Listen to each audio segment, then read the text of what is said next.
If the recent debacle with GameStop and Robinhood has shown us anything, it's that Americans love a good underdog story. But while news articles had focused on the technical side, tracking the daily price swings of GameStop and how it affected the bank accounts of the key players, I was more interested in the culture driving one of them, the subreddit wallstreetbets. If you haven't visited the site yet, it truly is a unique place with a sort of irreverence and silliness which would make your hair curl once you realize these are the same people buying company securities. Video creators and news outlets have all picked up on the way the Wall Street Bets users talk, noting their crude language, use of internet memes, and even narrowing down on miscreant users to paint a political message.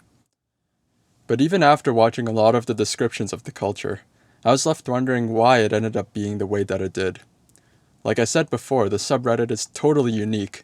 I have never come across a place where people were this stupid with money and yet so self-aware, and I'm not the only one. In my time browsing the subreddit, I came across other posts talking about how the sudden influx of users and media attention would forever change the culture of Wall Street Bets, imploring the moderators to do something to preserve the funniest place on the internet. Other users are working on projects right now to archive posts so that there will be a permanent backup in case anything happens. They clearly love this place. How did Wall Street Bets end up with a culture where a guy drinking his own urine after a bad trade is a highlight of their history, when your average everyday investor takes money so seriously? That's what I wanted to find out. Serious. Trading in stocks and other related assets results in huge amounts of money changing hands every single day. With that, we'd think people would be more careful with the purchases made in exchanges, and indeed some are. But I don't think making an insane amount of money is the primary goal for most of the users of Wall Street Bets. Sure, maybe for a few it is, but the posts are few and far between, and I myself only managed to find one, and that was just for semi-rhetorical purposes. And if making money were the main goal for most of the people, that certainly wouldn't explain how the culture ended up the way it did. You'd probably end up finding something more like the subreddit investing if that were the case. In fact, if you go to Wall Street Bets, you'll find quite quickly that they've embraced losing money as part of their culture. That it's almost guaranteed that you'll lose money if you follow the advice on this sub. As I read, I noticed a common response, that this was Wall Street Bets, not Wall Street Investments, and the idea that this was a gamble triggered the first light bulb in my head on my way to understanding their culture.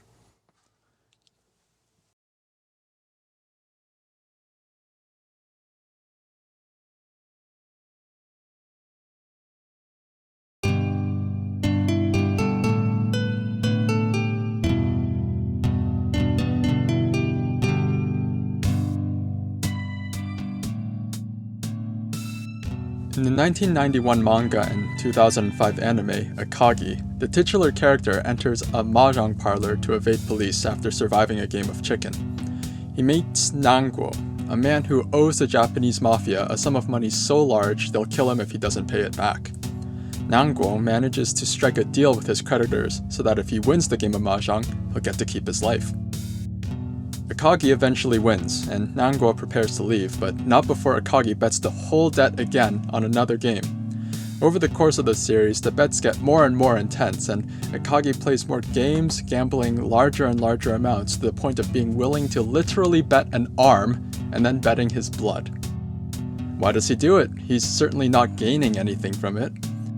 Akagi, as he reveals himself later on, is not interested in the money, but rather the game itself.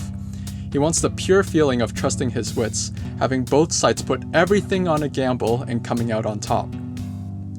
Mahjong is probably the best game to reflect the philosophy of playing with the hand you've been dealt.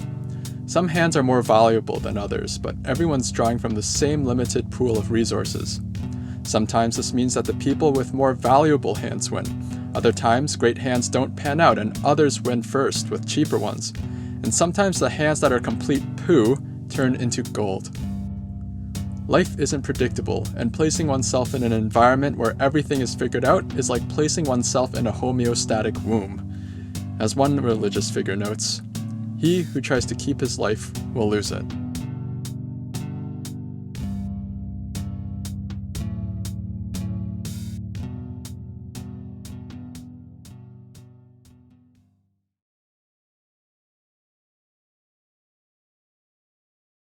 This idea that something has to be lost before change can occur might be as old as humanity itself and form some of humanity's most basic stories.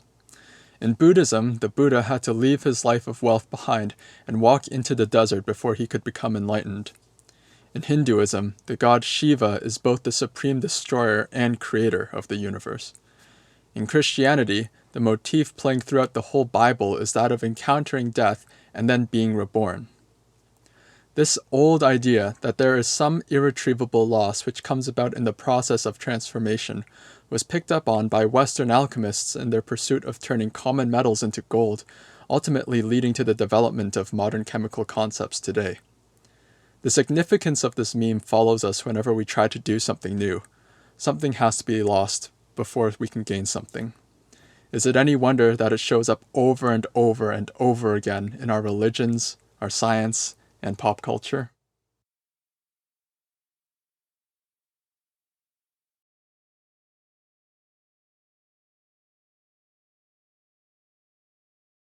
Life is endlessly complicated. Like a fractal, zooming in seems to only reveal more details to investigate. In the ancient story contained in the Book of Job, the titular character is doing pretty well in life until a series of accidents takes everything away from him. The people around him tell him that life can be cruel and that he should just kill himself, but he refuses to give up on life. Soon enough, another series of freak occurrences restores everything back. He gets another family and ends up with even more savings and land than he did previously. At the end of the story, he wonders why all of this happened to him, and God himself steps in to answer simply that the complexity of life is beyond human understanding. Attempts to plan for life, storing up 3 lifetimes of grain in a silo, are all well and good until your life is taken away by something you could not have seen coming.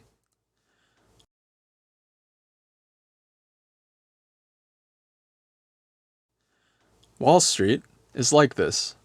Hallways of analysts, servers and computers crunching away at more data per second than the average person sees in their lifetime, and hedge funds publishing reams of research reports pointing out their short position on stocks, which they're sure will tank in the coming year. But there's always something that can stop you in your tracks that you won't be able to catch. In fact, it's been proven. In his 1936 paper on the Entscheidungsgrund problem, Alan Turing described a proof which showed that it's impossible to figure out whether any given problem is solvable or not. Based on our current theories, the impossibility to live a predictable life seems to be an unavoidable feature that's baked into the way humans interact with the world. To add to this, in 1975, the philosopher of science, Paul Feyerabend, published one of his most significant works, Against Method, in which he argued that there is no such thing as the scientific method. In fact, there is no process to do science at all, or any algorithm to generate knowledge. Science has only given us new ideas under radical circumstances which overthrow convention. Convention, according to Feyerabend, only made possible the theories already developed, and so constrain us to everything else. Looking throughout history, one has to conclude that the only apt description of the scientific method is that anything goes.